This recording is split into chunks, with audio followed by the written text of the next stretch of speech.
This is just gonna be a very brief video on how to really work out your triceps, because a lot of people struggle with this. And first you might ask, like, who am I to talk about triceps? Well, listen, they're not the freaking greatest, but I work them out every once in a while. I have beefy-ish triceps. I like to think that I have good arms. Either way, how do you work out these bad boys to really get them going? And by the way, they're not as defined because I'm cutting, but it's a process, and you can't cut too hard or else you'll lose your gains, as people like to say, which I think some of it is bogus, but still, you might lose your gains. So either way, the thing I've noticed about triceps is when you do overhead stuff like that, you can really mess up your elbow. Like, you're putting your elbow in a compromising position, and it's really not the best. I mean, you can do it every once in a while, like if you're doing like a skull crusher where you're like lying down, then yeah, be my guest. Do it in moderation, but don't let that be your primary tricep exercise, because I don't think it's the best for you.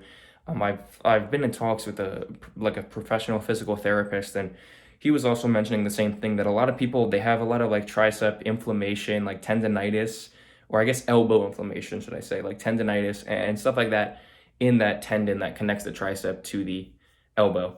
And he was saying that most of it is caused by overhead pressing. And so I was like, okay, what's the alternative then? If it's not overhead pressing, then what do you do? Well, obviously, you know the answer. You do pull downs. You get a cable machine and you pull it down, because that puts no stress on the elbow.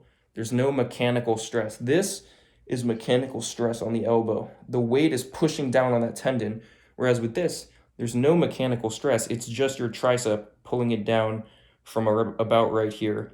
And by the way, just make sure to be pronated. I don't like the supination. Some people have done it. I don't like it. I don't think it's ideal. So yeah, just do tricep pull downs instead of overhead pressing. And that's not to say that you can't do overhead pressing, because it has a time and a place. But don't let that be your primary point of interest when you're doing tricep exercises. Same with like deadlifts. Like, how do you build like meaty calves or meaty hamstrings, your fucking like triceps serrae and your quadriceps and all them.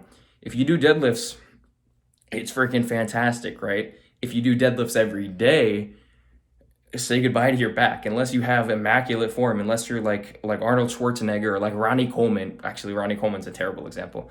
Unless you're like a professional, like Jeff Nippard, right? Unless you really know what you're doing, you can mess up your back. So again, just do it in moderation and just do it the right way. Cut this shit out. Do it every once in a while, but cut this shit out and just focus on the pull down. And I've noticed that you can get a much better squeeze at the bottom too when you're doing the pull down. So yeah, that's just my recommendation. Take it as you will. I'm no professional here. I just like to learn and teach.